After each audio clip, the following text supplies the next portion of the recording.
continue with the chapter cholinergic drugs, which we had started in the last lecture, which is also known as cholinomimetics or parasympathomimetic drugs. So in the last lecture we had covered the cholinergic transmission, in which we have seen the synthesis, storage, release, metabolism, and the cholinergic receptors also, through which the acetylcholine mediates the action. Also, we had started with the chapter cholinergic drugs, which are the drugs which show the action similar to that of ACH, either by directly interacting with the cholinergic receptors, which are also known as cholinergic agonists, and these are the drugs which can also enhance the action of ACH by preventing its breakdown, okay, by inhibiting the enzyme cholinesterase, which is involved in the metabolism of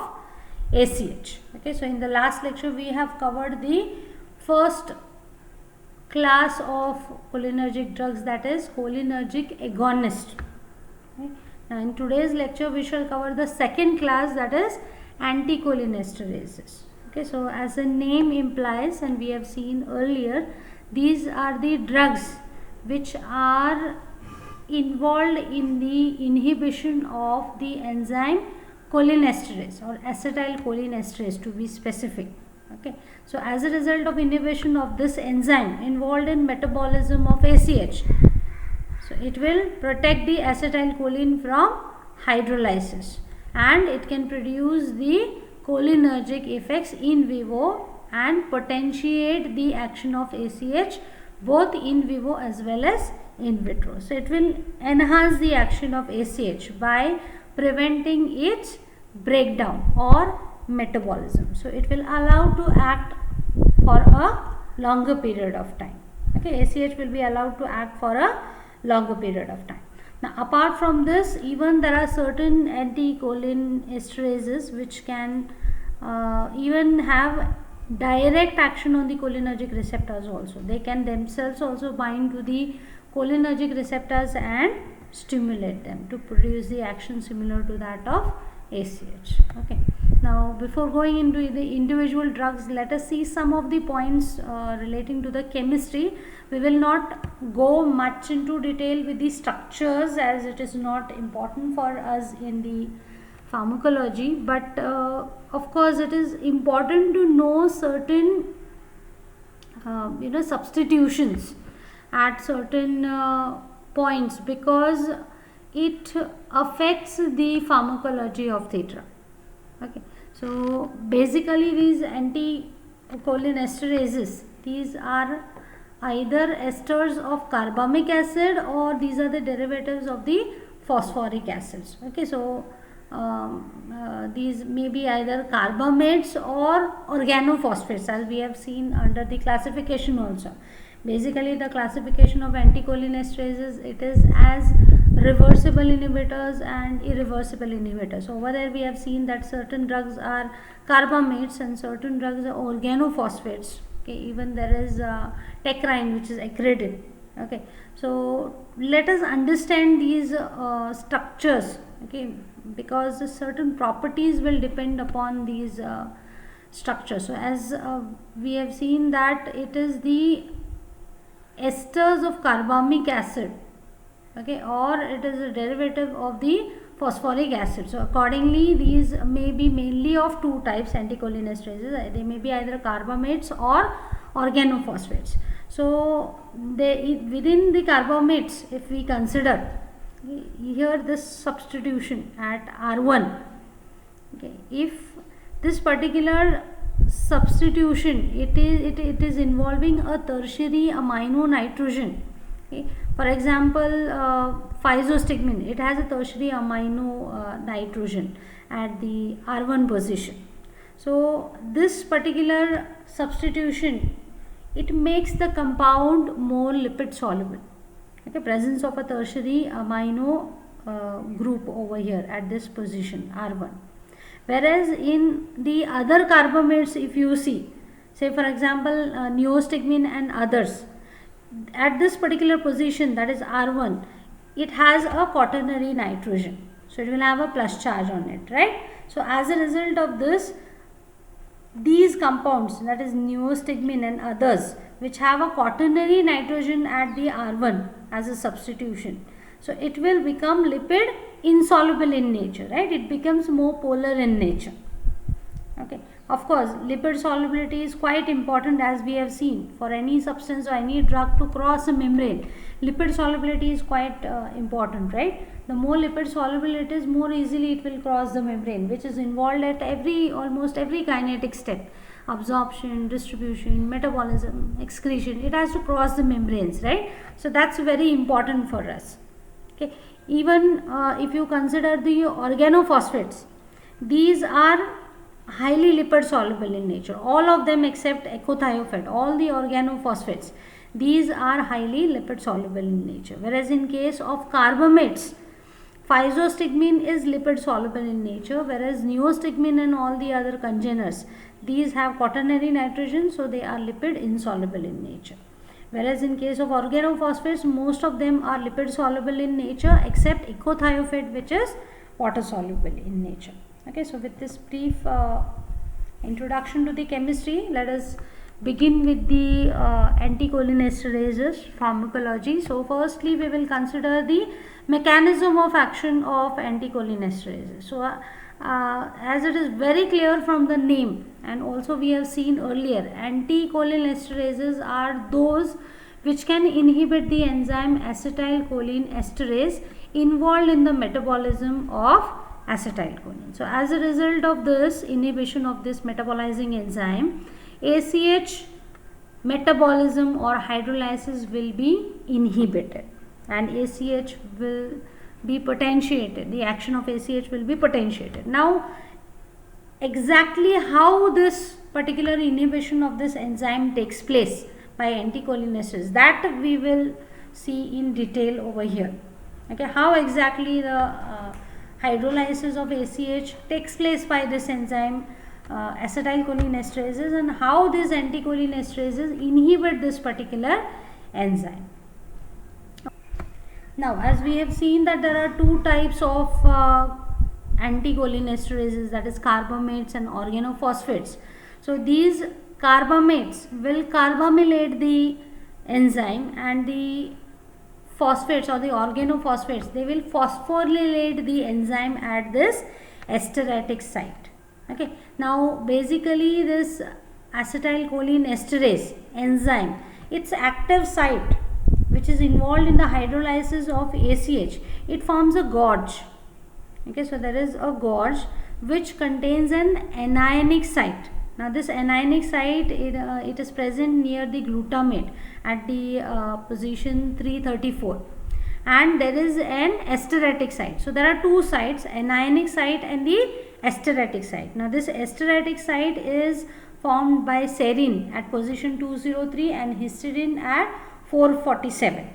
Now whenever hydrolysis of ACH, it is done by this enzyme acetylcholine esterase, it involves the electrostatic attraction of the positive charge which is present on this ACH. Okay, so there is a positively charged nitrogen present on the acetylcholine, right? We have seen the structure in the synthesis. So it has a positively charged nitrogen atom. So this positive charge, it gets attracted towards this anionic site which is formed near glutamate. Okay, so it gets attracted towards the enzyme. Okay, and the next step is the nucleophilic attack by the serine hydroxyl group. Now this serine hydroxyl group, it is in turn activated by the histidine which is present in the adjacent regions. Okay, so further, once the enzyme is acetylated, so when acetylcholine, it is being hydrolyzed, the enzyme will get acetylated. Okay, so this acetylated enzyme reacts with water very quickly and it releases the acetic acid and the choline. Whereas the carbamylated enzyme, it reacts very slowly. Okay, and the phosphorylated enzyme, it reacts extremely slowly, or sometimes it does not react at all. So it becomes an irreversible inhibition. Okay, so this picture will make it more clear. Okay. So as I have talked about the hydrolysis of the acetylcholine. So this is the structure of acetylcholine, and this is the gauge which is formed. This is the active site on your enzyme. So this particular active site on your enzyme, it has a anionic site, as I have told you earlier, right, at the glutamate. So what is the function of this anionic site? It is to attract the positively charged nitrogen of your acetylcholine. And there is an esteratic site wherein there is a serine which has hydroxyl group, and this hydroxyl group is activated by this histidine which is also present in the esteratic site. So once ACH, it is being hydrolyzed by this enzyme. This is the acetylcholine esterase enzyme.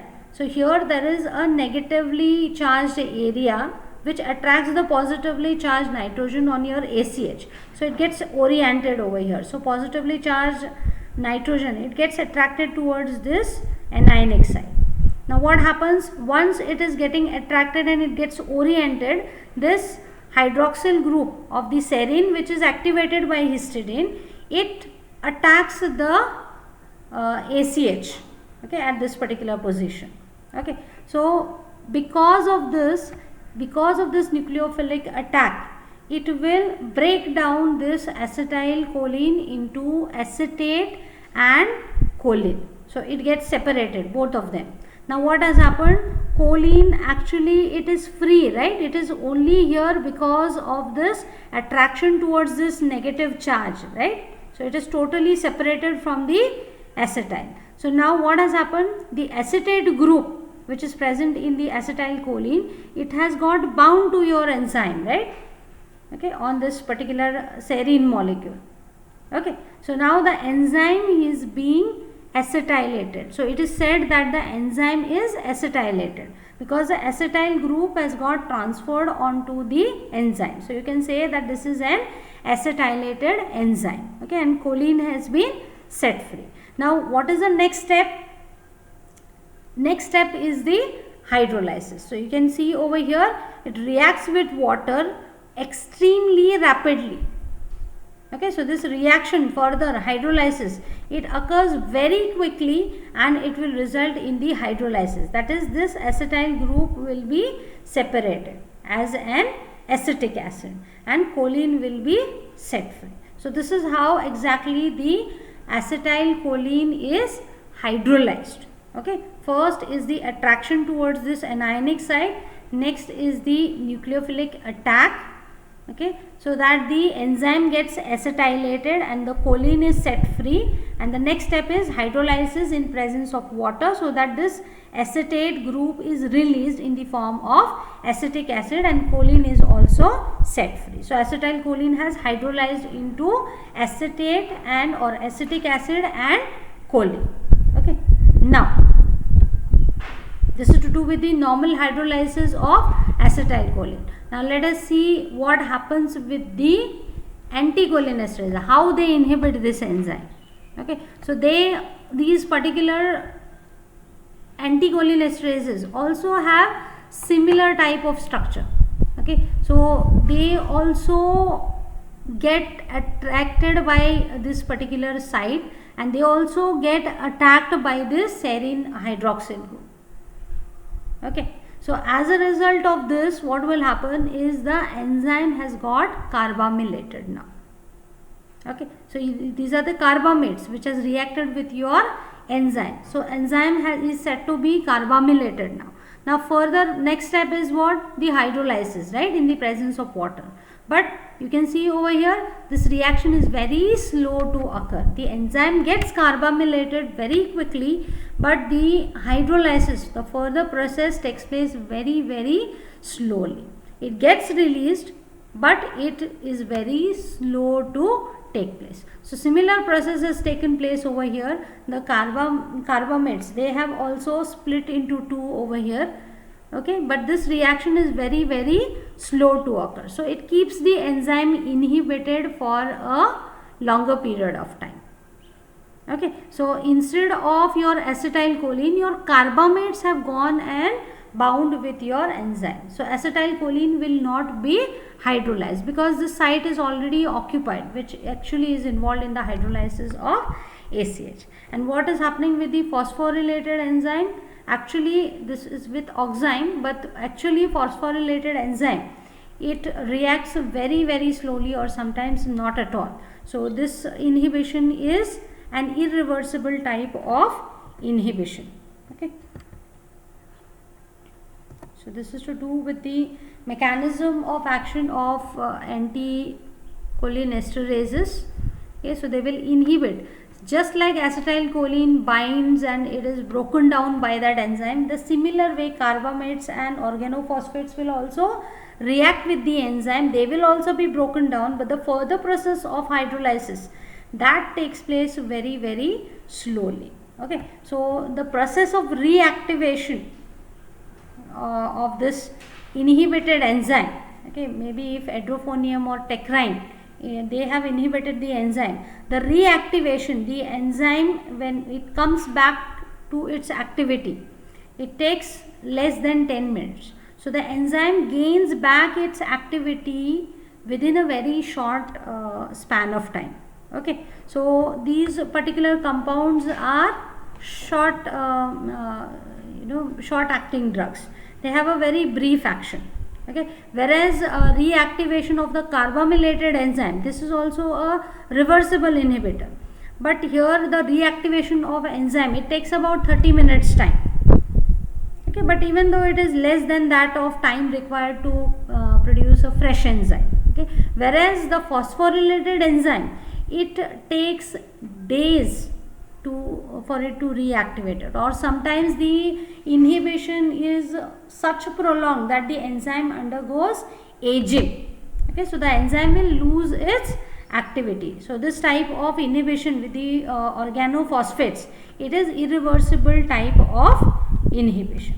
Then coming to the pharmacological actions, okay, again the actions of this anticholinesterases are quite similar to that of cholinergic agonist.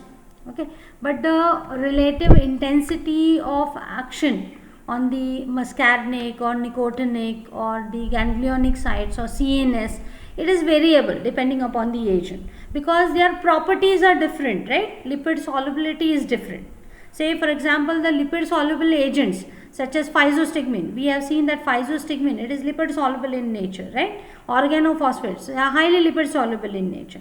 So these such type of agents which are more lipid soluble in nature, they have more marked muscarinic action and CNS effects, obviously. Okay, they also stimulate the ganglia, but they have less prominent action on the skeletal muscles. Whereas lipid insoluble agents which are polar in nature, such as neostigmine, we have seen the reasons why it is less lipid soluble. Neostigmine and other quaternary ammonium compounds, okay, they have more marked action on the skeletal muscles. They also stimulate the ganglia, but muscarinic effects are less prominent.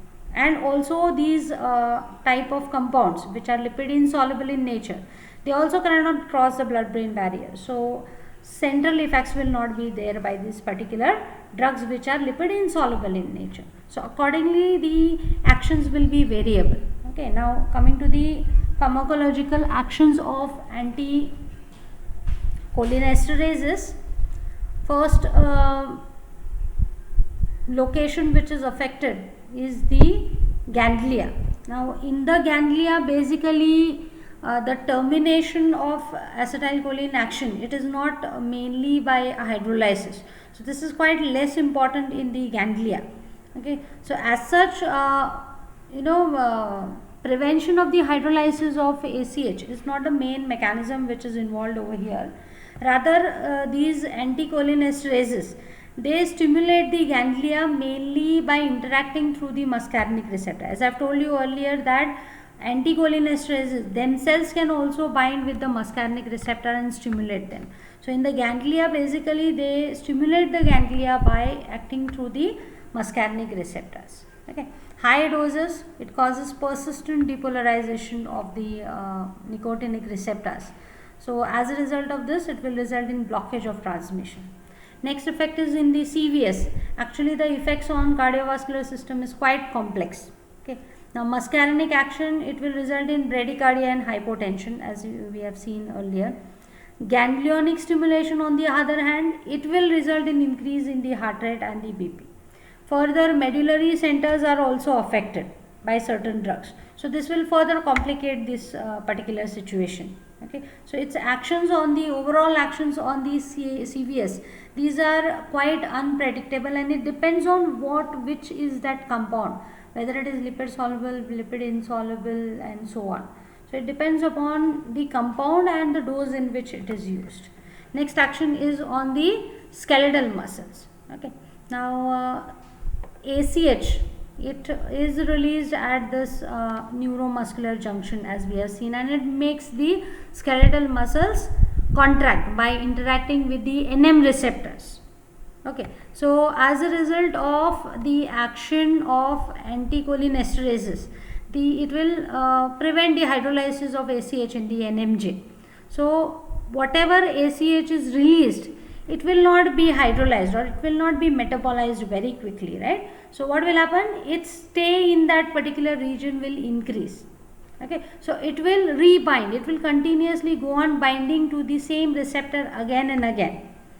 It will also diffuse and bind to the neighboring receptors also. So as a result of this, repetitive firing will take place. So once the ACH binds to the NM receptors which are located in the end plate, okay, muscle end plate, it will result in stimulation of this muscle end plate, right? So it will result in generation of muscle action potential, and it will result in repetitive firing, because again and again it is binding to the same receptors, and it will be acting for a longer period of time. So twitching and fasciculations will be produced in the skeletal muscle.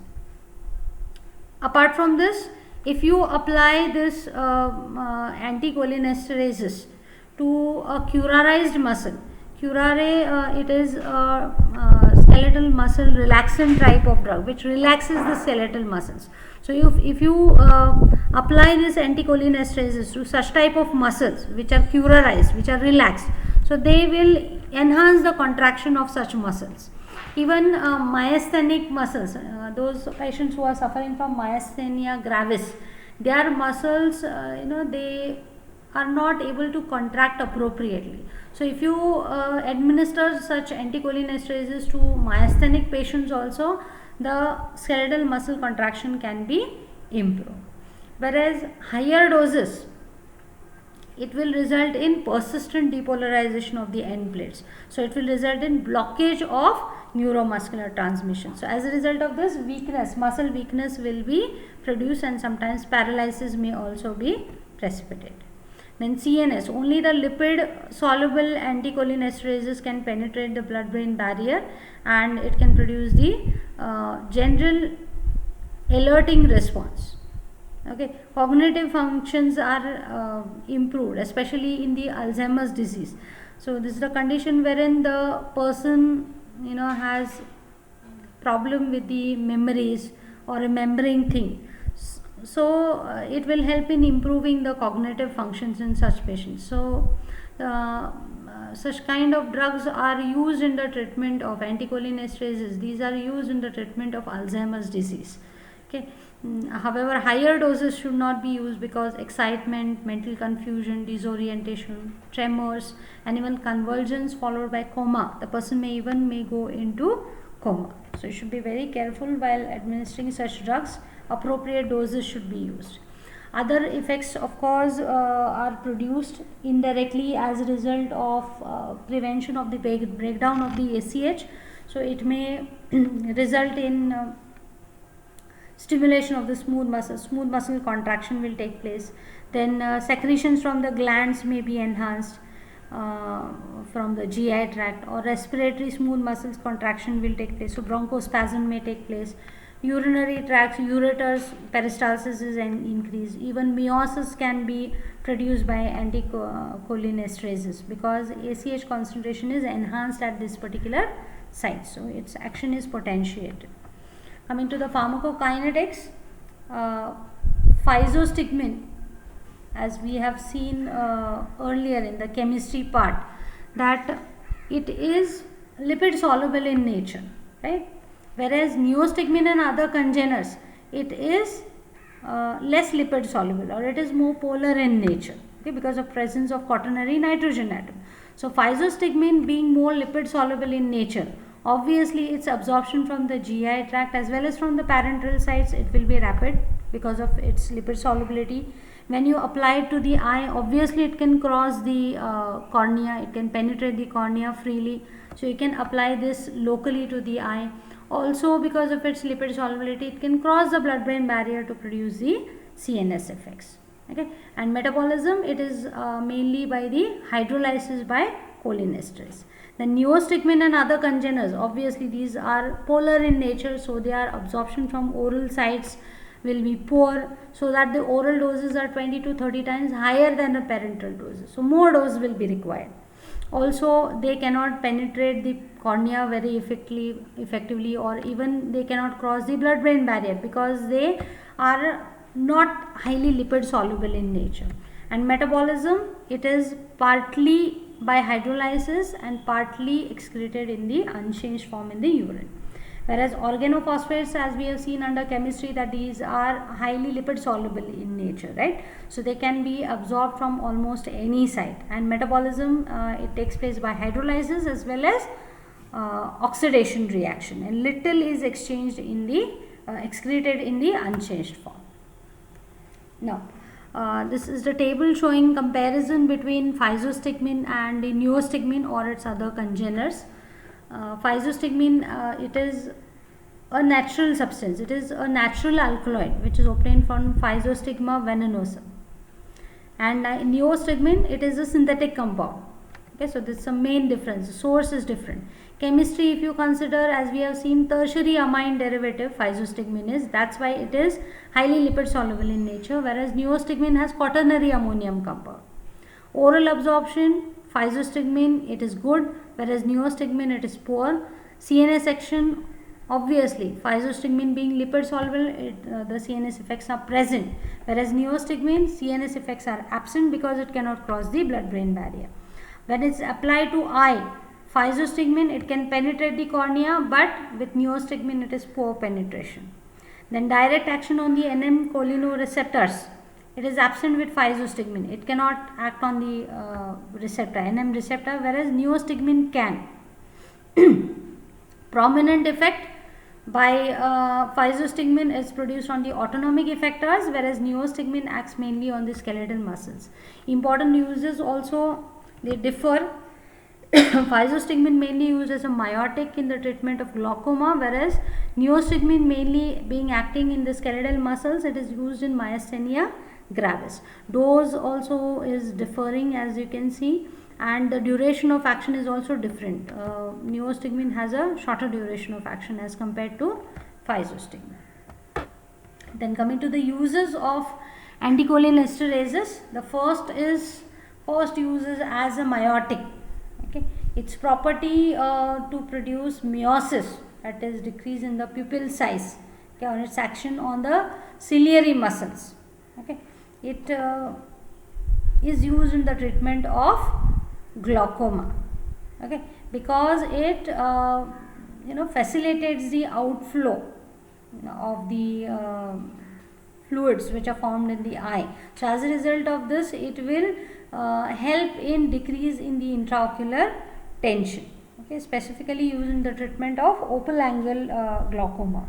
Also pilocarpine, it is used, as we have seen earlier, under cholinergic agonist, okay. So apart from this, as a miotic, it is also used to reverse the effects of mydriatics after the refraction testing, as we have seen that pilocarpine is also used for the same purpose. When you go for an eye checkup, mydriatics are added to the eye to check the refraction properties of the eye. So to reverse the action of mydriatics, a miotic is given, okay. So for that purpose, anticholinesterases can be used. Also, one more used is to prevent the formation of the adhesion or even break the adhesions which have been formed in between iris and lens or iris and cornea. Either it can be prevented, or it, even if it is formed, it can be broken by using a miotic and a mydriatic alternatively with each other. The next use is in the myasthenia gravis. Actually, neostigmine and its congener can be used for this particular purpose. So they will, increase the availability of ACH at this particular site, that is at the NMJ. So as a result of this, it will get accumulated and it will enhance the contractions of the skeletal muscles, which is not appropriate in the patients who are suffering from myasthenia gravis. Usually neostigmine is preferred for this particular condition. Pyridostigmine can be used alternatively, okay, and if the muscarinic side effects, if they occur, you can add atropine. Okay, so atropine will block all the muscarinic side effects which can be produced. Okay. Now, next use is post-operative paralytic ileus or urinary retention. Okay, so post-operative paralytic ileus is wherein the GI tract, it loses its peristaltic property in the post-operative period, or in those patients in whom urinary retention takes place. We have seen that ACH, it promotes the voiding of urinary bladder, right, or it enhances the peristaltic actions in the GI tract. So in both these conditions, neostigmine can be utilized, okay, provided there is no physical obstruction in the GI tract. Next use is the post-operative decurarization. Okay, now curare, it is a type of skeletal muscle relaxant which is actually used during the operative procedures to relax the skeletal muscles. Okay, now supposing if the surgeries are over, okay, so for decurarization, that is to reverse the action, neostigmine can be utilized to reverse the muscle paralysis which is caused by competitive neuromuscular blockers which are used during the surgeries. Next use is in the cobra bite. Cobra venom, it has a curare like action. Okay, so skeletal muscles, these are relaxed. Okay, so a specific anti-venom serum, okay, it is the primary treatment, but neostigmine and atropine in combination, it prevents the respiratory paralysis, so it could be life saving. The next use is belladonna poisoning, okay, or atropine or hyoscine poisoning. So these are the poison which produces anti-muscarinic action. Okay, so by giving physostigmine, you can enhance the availability of ACH and all the anti-muscarinic action can be antagonized. Okay, now this physostigmine, because it is lipid soluble in nature, it can penetrate the blood-brain barrier and also it can reverse the central actions also. Both peripheral as well as central actions can be prevented, or these can be blocked. Okay, but the problem with this physostigmine is that it induces hypotension and arrhythmia. So actually physostigmine, it's a reserved drug. Neostigmine actually is less risky. It does not block the central effects, but it is less risky as far as these cardiovascular complexions are considered. Then other drug overdosage, that is drugs like tricyclic antidepressants, TCAs, or phenothiazines, or antihistaminic drugs. They have anticholinergic property, okay, or anti-muscarinic property. So overdose of these drugs will produce anticholinergic side effects. So to prevent all these symptoms, cholinergic drugs can be given. Okay, so all these symptoms can be antagonized by the physostigmine. Next use is Alzheimer's disease. As I have told you earlier that certain anticholinesterases, it can improve the cognitive functions, right? So these are cerebro-selective anticholinesterases such as rivastigmine, donepezil and galantamine. These are used in the treatment of Alzheimer's disease. So it is to do with the anticholinesterases. Coming to the important questions pertaining to the cholinergic drugs or parasympathomimetic drugs.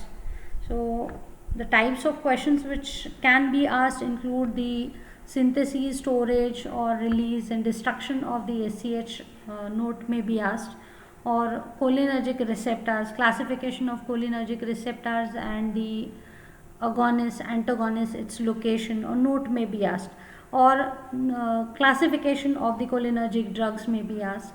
Then a note on either acetylcholine or anticholinesterases, mechanism of action of ACH or anticholinesterases may be asked, or the pharmacological actions of either acetylcholine or anticholinesterases may be asked. And another important question is the uses of anticholinesterases, what we have covered in the today's lecture. Okay, thank you.